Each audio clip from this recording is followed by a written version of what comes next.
Hey there! I didn't see you coming. So, how did it go? Did you find it? Where are we? We're at home, silly. Where else would we be? Just Mommy, sister, you and me. Now tell me, how did it go? No? Pity. Maybe you're simply looking in the wrong places. Did you ever think of that? Oh well, who knows? Say, why don't you go inside and see if you can help Mommy with the cooking? The Creator was kind to us today and sent a big fat elk right in front of my bow. All right?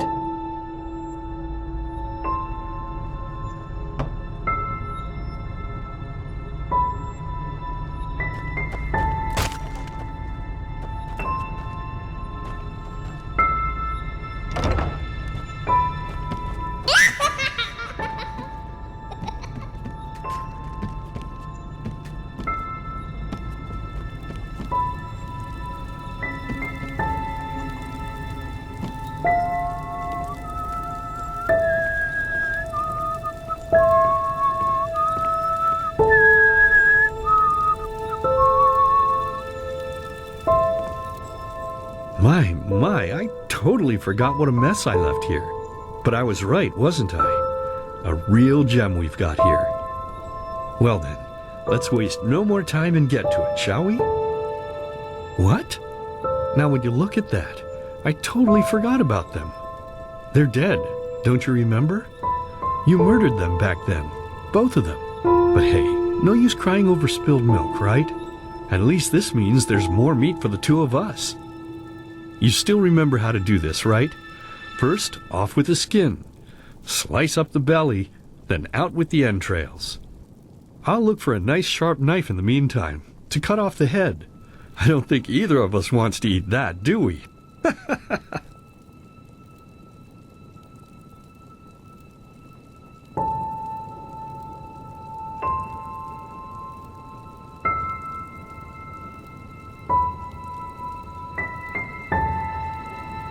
Oh, silly, what's this again? We both know that's a lie. You did it. I remember it all.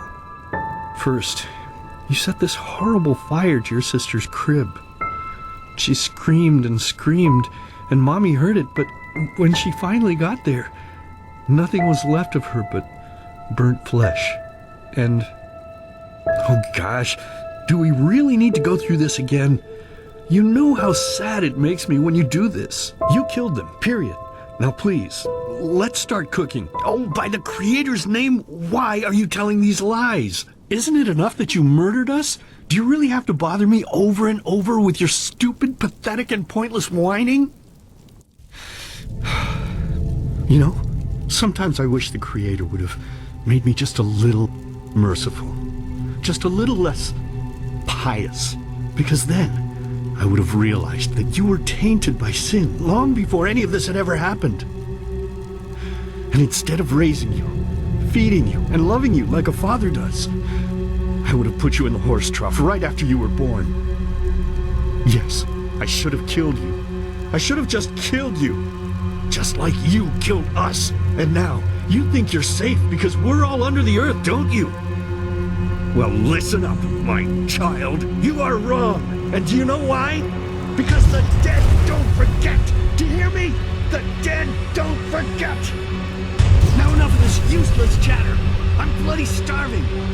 Bring me the meat, you spoiled brat. Bring it to me. Bring me a nice crisp piece of meat.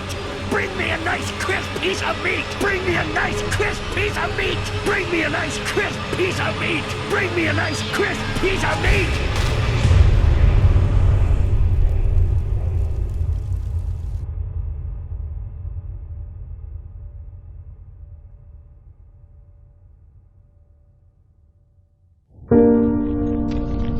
Let's begin with a question. It might sound simple to you at first, but I pray you to think about it. What distinguishes a free man from a slave? For now, however, let us start this story where another one ended 3 years ago, with the death of the Lightborn. For 4,000 years they had reigned over this world, 7 arcanists who through their magic had acquired eternal life. In a time of chaos, they gave mankind what they thought it needed most, to be ruled over with an ironclad, fair hand. Within just 1 century, they united the shattered lands, and a single century later, their human origin was forgotten. They became gods, or Lightborn, as they let themselves be worshipped as. Yet the longer they reigned, the louder the voices grew that accused them of tyranny, the loudest being that of Naranzul Aranthiel. And he succeeded in achieving what was once thought impossible. He gathered an army, overturned the Lightborn, and gave back freedom to mankind. However, the price for this was high, because where there are gaps of power, fights erupt. As such, this world grew into what it is today, shattered, riven, and broken into pieces.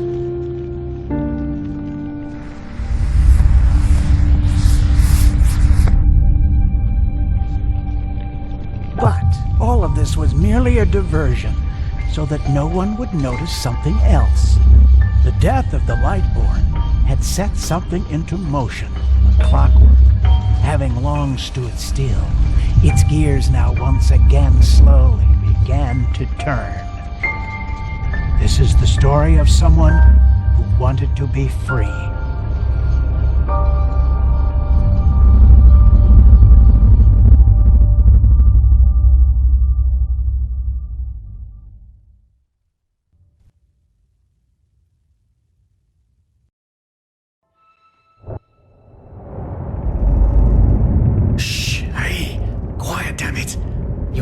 The entire ship or what? Well, sorry. That was a bit harsh. I'm just nervous, that's all. It was that dream again, wasn't it? Uh-huh. Seriously, if we had a penny for every night since we met where you woke up screaming, we'd probably be traveling to Enderal in our own starship and... well, not like this. Some things never change, I guess. Do you ever ask yourself if maybe you blame yourself for all of this? For what happened to your family, I mean?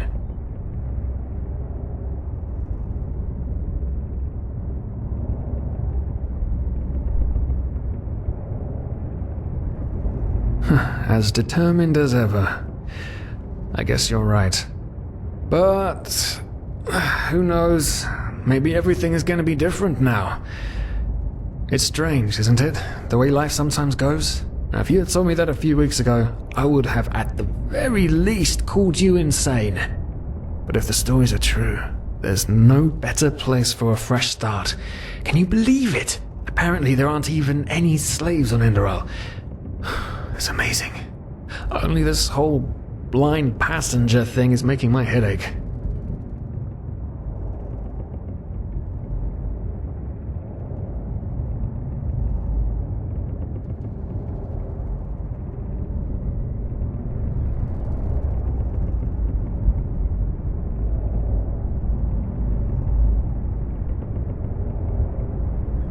Not our fault. Damn it, we're thieves. Frauds. And unlike you, I actually have a problem with that. But anyway, what's done is done. I just hope the Enderalians are easier on Outlanders than the Neramis are. Your mother was a fugitive as well, wasn't she? Where exactly did she come from? You've told me 100 times, but I just keep on forgetting it.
Right, I remember. She fled from that civil war the Black Crescent caused, didn't she? Ironic, isn't it? Seems some parents pass on their fates to their children. Anyway. Whew, I'm gonna hit the hay for an hour or so. It's your turn to stand... Wait. You hear that? Shit. Someone's coming. Women nowadays just don't want a man to guard them anymore. That's the problem. I tell you, sometimes I long for the good old days, back when I could lift a skirt and nobody would bat an eye. Anyway, enough of the chit-chat. Now, where did I put that key? Oh, blazes, what do they want down here? The lamp! Quickly! Put out the lamp!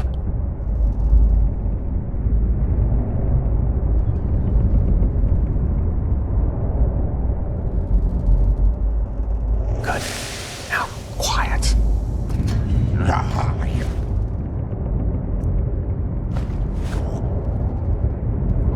Smells like Vaughtier's balls down here. Say now, what's that chest supposed to look like? Small, with the crest of the Blue Island Coalition on it, I think. Yeah, right. Black Guardian knows what the captain wants it for this shortly before arriving. You go look upstairs. I'll see if I can find it down here. Okay. Oh, shit. They don't leave us any choice. We need to do something quick. You take on the old guy, I'll take the young one. Go!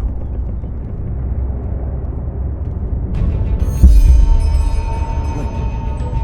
Someone's there. Throw a hook to the face! Come on, dodge! You can do it!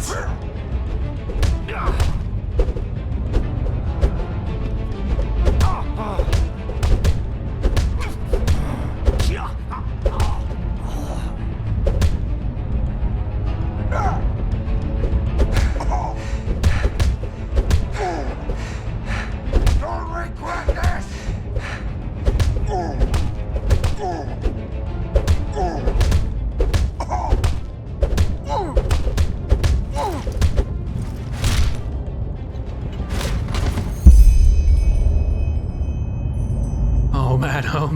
Oh man. That wasn't part of the plan. Not at all. What in blazes are we going to do now?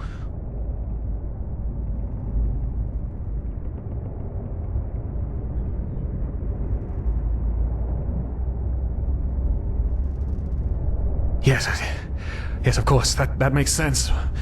One of them said it's not much longer until we arrive.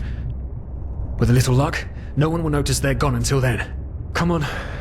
Help me search. There must be a rope or something. And I thought we were over the hump when we made it on board. It just can't ever be easy, can it?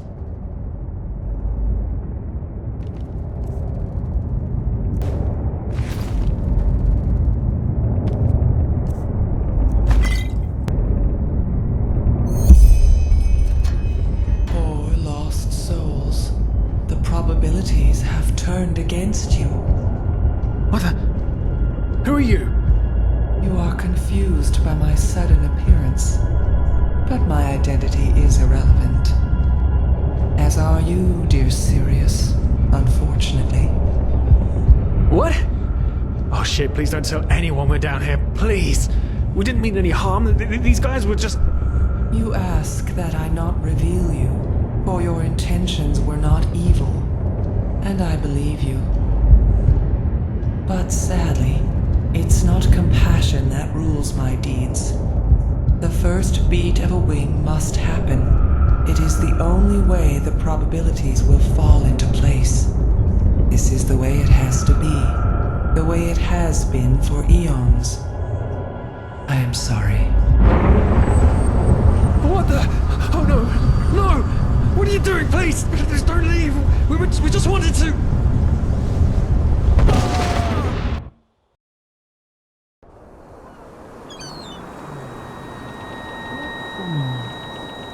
After we had left Ostin, the two of you hid in the cargo and lived on our stocks.